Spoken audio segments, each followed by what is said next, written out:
Yeah, so I wanted to talk about the story of Joseph today, but I left off with Jacob. He had 11 sons, I believe, and he had two sons with Rachel. One of them was Joseph. So Joseph had 11 brothers, and or they were total of 11, and so Jacob loved Joseph the most. He was the favorite one, and he was also very blessed by God. you know, um, Joseph, and so God would give him dream interpretation. He would give Joseph dream interpretation, and so one time Joseph had a dream that God gave him about the stars and that his brothers. So Jacob sent him to go pasture some sheep, and on the way over there, um, they threw him in the well.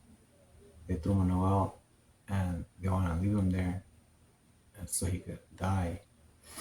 And then while there were some men passing by that were going to Egypt, so they actually sold him to them, and then they went back and told his father that Joseph got eaten by an animal, and showed him the blood on his jacket.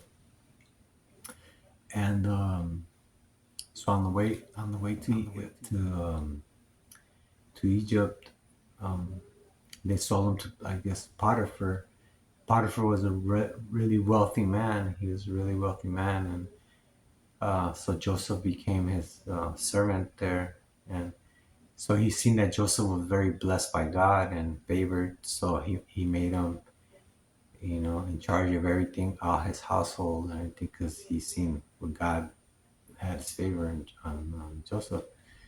So he was a handsome, strong man, and so Potiphar's wife kind of liked him. She wanted to seduce him. So one day when Potiphar wasn't home, she went in his room and tried to um, make him sleep with her. But Joseph said, "No, how can I do this to sin in God's eyes and my master Potiphar? It's a sin." So she tried to grab him, and he left, and he left like his robe with her.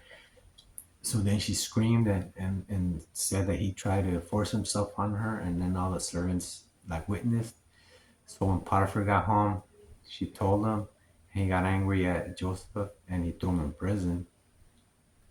So when he was in prison, God favored him. He was, blessed by God. God loved him.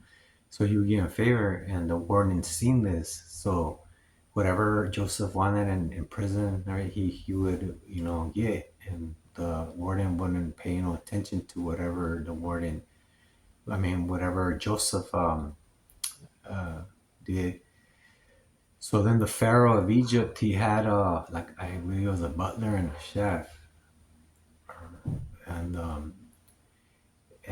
they got thrown in prison with Joseph, and then they had dreams in prison, both of them, and Joseph interpret their dreams what they meant, because God would give them those dream interpretations, and so then Joseph was in prison like for 2 years, and the butler and the chef, they went to back to the Pharaoh, and the Pharaoh had some dreams, and no one could interpret the dreams. No one, no psychic sorcerers, no one. So they remembered Joseph that he interpreted dreams. So they told Pharaoh. So Pharaoh went to prison to get Joseph out. So Joseph interpreted Pharaoh's dreams, and they became reality. And so Joseph, the Pharaoh was really happy with them, and he made him second in command of all of Egypt. Almost a king. He was the second in command to the king. So, since God would give Joseph dreams and talk to him, and so Joseph know what to do about the famine, because there was a famine going on in Egypt. So Joseph was able to, store a bunch of food and grain for so much that he would be able to bless everyone with it. So then their brothers went to Egypt, the ones that sold them, the brothers, because there was a famine. The father Jacob sent them to Egypt to get food because they didn't have any food. And then they went up to Joseph and they seen him, but they didn't know it was him. So then they found out it was Joseph. They were really scared because they thought Joseph was going to kill them or do something to him. But Joseph forgave him because he had a godly, he was a godly person. He had God's spirit with him. He had God's favor. He had a good heart. So then Joseph saved everyone. If it wasn't for him, all of Egypt would have been in really bad shape. All of Egypt got saved because of Joseph. Because of the anointing and the blessings that God gave him. So he was able to help a lot of people with that. So then Joseph blessed his brothers and his father, and he gave them many lands in Egypt and riches and cattle and the best lands possible there. So then Joseph got old. He had two boys, and he got old. Then he passed away, and then many years later, other pharaohs. There was another pharaoh that he didn't know anything about Joseph, but he seen that the Israelites they were growing and they were getting very powerful. So the Pharaoh said, I need to enslave them because they're going to get too powerful for us. So he enslaved the Israelites. And then that's when Moses came. But I'll tell you the story of Moses in the next time. God bless you guys.